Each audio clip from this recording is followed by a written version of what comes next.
bilog is 25 inches po.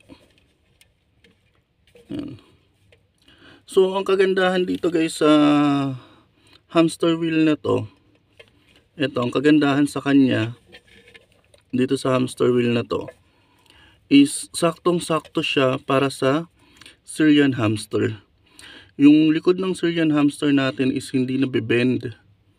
Kasi yung ibang hamster wheel guys, pag ginagamit natin sa Syrian, is kung mapapansin nyo is nabibend po yung mga back part ng hamster natin. So, hindi po yun maganda. Tapos, ang kagandahan pa rito sa kanya is, hindi siya butas-butas.